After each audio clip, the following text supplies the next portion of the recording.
Blair's breakdown from Tampa. We start here. Break it down. James, what'd you see? Oh, you mean the track? I said, what did you see, not what did you hear? Oh, you're right. I saw a lot of carnage tonight. I saw some mistakes made. I saw Eli do something I haven't seen in a while. He went ET on me. But, you know, I don't know. Like, you know, Ricky talked about, like, you know, he's waiting for Eli to see how he respond. I think if I'm Eli, like, as bad as the night was, It was just tonight? Just like maybe tonight. Like, I don't know. I think it's going to be critical what Cooper does next week. I think Cooper. So, but it was a good night of racing. I had so much other stuff going on. Again, hanging out with this dude, watching him kill it. Now, like, between him, Jason, Lee, Ricky, the whole crew was awesome. So, but I did see a lot of stuff happen. I had fun with you tonight. Give me some knuckles. That was our first time together, so it was awesome. We're going to head down, and I'm going to go break it down. My night's not done, so I'm going to go out there and walk around and get a little muddier. All right, let's head downstairs. Well, if we're going to break it down, we're going to break it down in the coolest part, which is the beach. Oh, my. And, hey, I'll tell you right now, the track crew crushed it.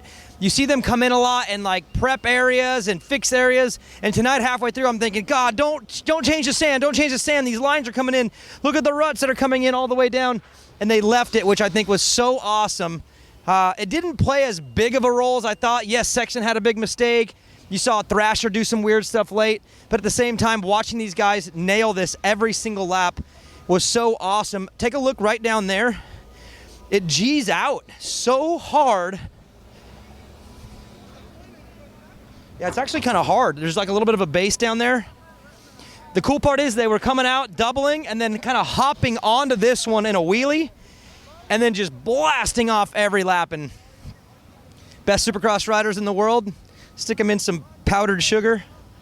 That's what it looks like. Looks like powdered sugar.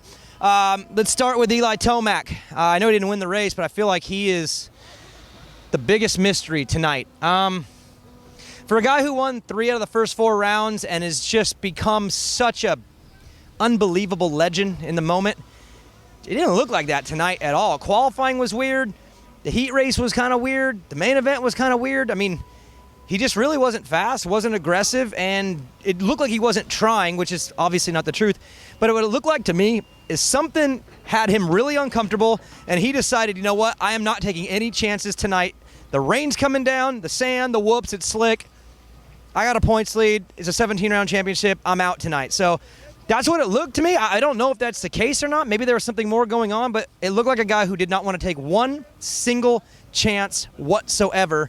And with that comes a 5th. So he holds the red plate, but barely. And his biggest problem, I think, is that Cooper Webb, he's back in this thing. Let's go to the whoops so we can talk about why Cooper Webb won tonight, because he was really good there, and the 23 machine, he was till he wasn't. Let's go.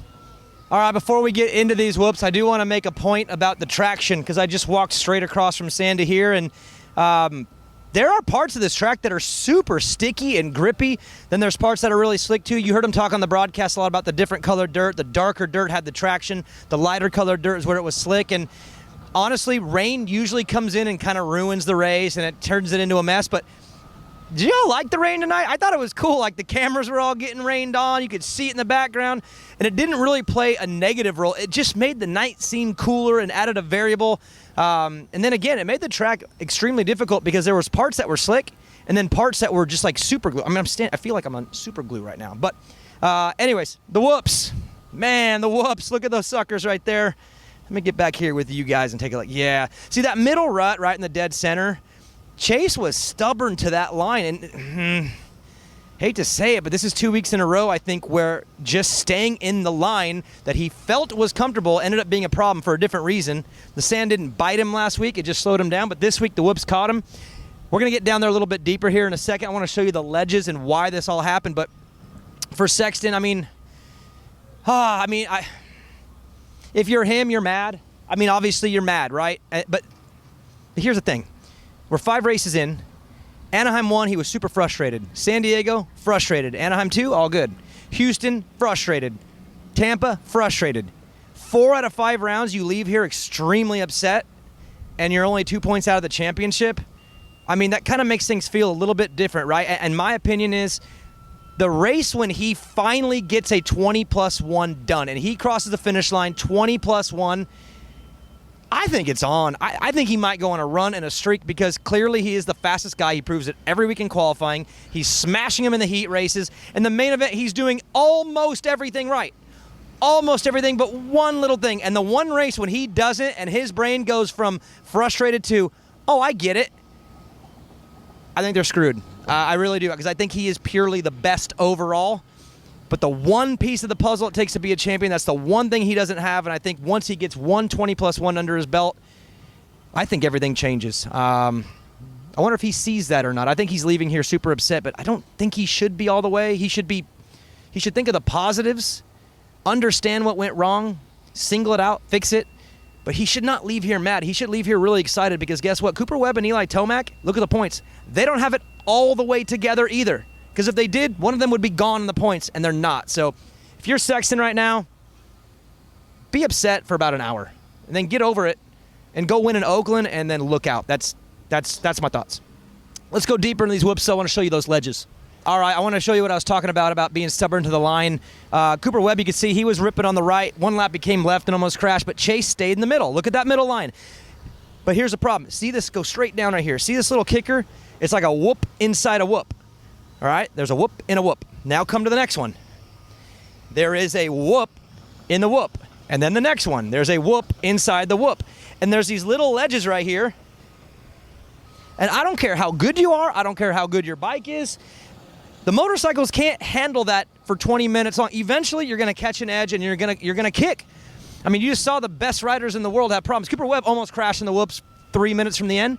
And then Sexton did. And they're like the best dudes in the world. So you just got to be able to look around, and that's the problem, I think, with Chase is I think he stays stubborn to what he thinks is working, and he's not willing to adjust. And these were not easy, and he was having a hard time through them, but he decided he trusted the line he knew and didn't want to take the attempt to look somewhere else. And that's the biggest gamble as a racer. I mean, God, you hate to leave your line because your line, you know it. Poor guy. I mean, yeah, he catches an edge here. Then you catch that one. Now you're hitting this edge. You hit the third edge. The next thing you know, you wash out and you're down. And frustrating again for him in the moment, but big picture, I think we're good. Let's head to the end of the whoops. This is another reason why you don't take the middle of the whoops. Because there's these things in there. Nah, I'm not that motivated to pull it out. Yeah, that sucks. Let's keep walking. Let's talk Cooper Webb. The shark in the water smelled blood. Wow. I feel a little guilty. I had an internal feeling like things were kind of unraveling a little bit. I thought Houston was kind of bad. I'm looking at this track design. I see 14 whoops. It's kind of hard pack. I'm thinking, man, is Webb going to really have two in a row that are And then you watch the heat race and he's way back, and you're thinking, man, really, this is it. He's going to go another year without winning. He ain't winning this championship. And then he does that, which is why you never, ever, ever, ever, ever count him out, ever, no matter what. Even if you're feeling it, squash the feeling, because he is such a racer. He is an incredible racer. His mentality is like no one else's. And as bad as last week looked, as bad as qualifying was, it was okay. As bad as the heat race looked, gate drops in the main, incredible start, comes out second, sits behind Chase Sexton, makes the move at the end. He's just an incredible racer. But I do want to talk about these whoops. Let's turn around again. See that nice set of whoops right there? That is Cooper Webb's problem, right? His nemesis. Did you all watch that main? Didn't look so bad to me. When they were at their worst, he was maybe at his best. I'm not saying he's got it fixed. I'm not saying all of a sudden we're going to talk Webb's the whoop guy. But what if the conversation about him and the whoops being a problem is really gone? What if we just eliminate that? What if he eliminates that? What's the championship look like when this part of the track is no longer a problem? Then to me, it comes down to one thing, and that's that starting gate. I know they made some changes this week with the clutch, apparently, to be better off the gate. Well, it was good in the main event, and if that becomes more automatic, like it was in his championship years, and the whoops aren't a problem, and Sexton's doing what he does, and Eli just takes a night off for whatever reason, next thing you know, Cooper Webb's 4 points down, and that is terrible for Sexton and Tomac. So shout out to Cooper for bouncing back when it did not look like that was coming, and he wins. First time since Salt Lake City 2021, and I'm never doubting again. If you ever wanted to know what the finish line jump looked like without the takeoff, this is it. Let's study it. Come on over here. I've never seen this, so I can't break this down when I'm learning. All right, that makes sense. Ooh, yeah, come around the side right here. Come over the top.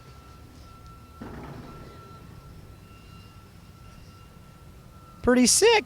There's your finish line jump. Makes sense now how they connected right there. Transponder line, I think, comes right underneath here. You guys always wonder, like, where's that transponder line? You can't put it at the top because if it gets dug under, the wheels will catch it. So it's actually at the bottom. If you're wondering why Hunter Lawrence won the race, it's because the transponder marker is usually right about here. So Hunter Lawrence doesn't jump, doesn't do the finish line, but he hopped over to right here and he got it by what, like 0.1, something like that. But it's pretty sick. I've never seen that before. But there's your finish line jump without a takeoff. Let's go to the last corner where Hunter Lawrence just boss moded these guys. Let's go. And that, folks, is the last corner, and it's gone. I want to talk about Hunter Lawrence. We can still talk about it, right? The pass was impressive, but I think the slide in was actually more impressive. Think about it. Without the slide, I mean, the bike control that guy had, it was slick. I talked about the track, sticky and slick. It was so slick down that straightaway. And that guy's bike control to hold that slide right to when he needed it and then hooked and caught straight across, that was more impressive than the pass, because without that, the pass doesn't happen. But I'm going to throw this out there weirdly, all right? I might regret what I'm about to say, but I'm going to say it anyway. How much better is Jet than Hunter? How much? Is he? I mean, Hunter looks like he has all the pieces together too. Unfortunately, I think we'll get to find out twice this year with the East-West Showdown, but I'm just saying, we give Jet a lot of credit. I do. I mean, some of you accuse me of being the leader of his fan club, but I'm just saying, how far off is Hunter, if he is at all? Jet does some goofy stuff. Hunter's not really doing anything goofy. Like, how would Jet handle Hunter right now? How would Hunter handle Jet if they actually raced against each other in a Supercross title, which they've never done? A year ago, Jet, easy. Halfway through, maybe not. 2 years ago, Jet, easy. This year, man, I don't even want to see the comments on this one, but I'm just saying right now, Hunter Lawrence is an absolute boss. Terrible start, made his way through the pack, never phased, never settled. He knew Thrasher was out front. He don't need to pass that guy for the title, but he wanted to win in the stadium that's 30 miles from his house, and the guy never gave up, charged all the way through. Crazy last lap through the sand, bike control in, makes the pass, does just enough to beat him by 0.1 across the finish line, and wins again. And I'm just saying, is Jet better than Hunter? I don't know. If you want to see the ultimate breakdown, you watch these guys break it down. Check this out. Starting gates. Loading them up. Off to Oakland. These babies off to Oakland, huh? Oh, yeah. You got dirty hands, bro. Yeah, I know. How quick does it take to get out of here? Like, when are you guys out? Usually, I mean, we've been doing pretty good this season. I think our last one was 4:30, maybe. So we're trying. That's good. Yeah, we're trying to make it faster, but just you got these people out here in your way trying to do a YouTube show, huh? Just God, it could be 4 if it wasn't for me. You're all right. It is chaos, though. It is chaos. Chaos, but it's fun chaos. That's why we do it, right? All right. See you the next one. Let's take a look at the start. Again, I'm telling you guys right now, this is the stickiest, gooeyest clay ever. It's so good in spots, which is why the track was so tough, right? You have traction, then you don't. Then you do, then you don't. You got to remember that in the moment while you're trying to battle.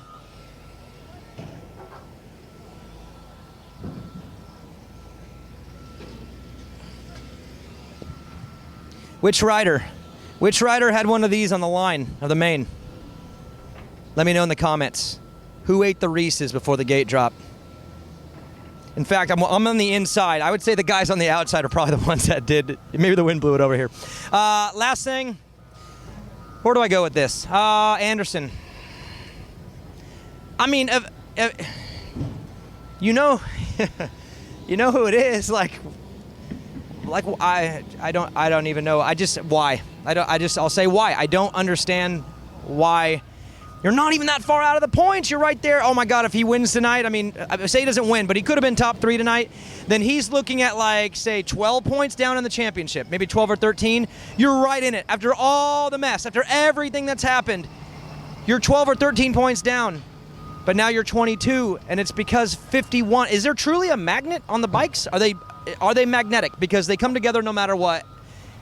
I mean, how many times a season? I mean, I think we got 1 or 2 more to go, but I don't know if it's right for me in my place to be able to advise someone at that level, a champion and a 15-time winner, but can't do that. There's no gain. There is not one single 1% gain to be involved with Justin Barcia in any capacity whatsoever. But there's 100% to lose, and he lost a lot tonight from it, and it's unfortunate because the riding is on point. But for whatever reason, the 51, just stay away from him. All right, let's make our way back to the TV truck. Parting words, and we'll get out of Tampa. All right, parting words. Shout out to Aaron Plessinger. That podium was coming, and it's been coming for a while. He's looked good all season, but just hasn't been able to get up front. But now 2 in a row. That's awesome for AP, so congratulations. And how about Max Anstey? He was so good at the first one, you're thinking, is that for real? Is that a round 1 thing? And no, it was not a round 1 thing. He gets the podium again. We're going to get run over. He gets the podium again. He's so happy. His career is completely revitalized, like over the course of 7 or 8 days, and I'm super happy for him because he's a super nice guy and he tries hard. And all of a sudden, we got a new star in the 250 class, which is awesome. So, Hunter Lawrence, you are the man. Cooper Webb, you are the man. Chase Sexton, Nate Thrasher, hang in there. It was an awesome night. It was just. And then for Plessinger and Anstey, couldn't be happier for those 3 guys. So Blair's breakdown from Tampa is over. Next week in Oakland, it is a pre-show again. So we'll catch you Friday night, Saturday morning, and we'll see you then. Later.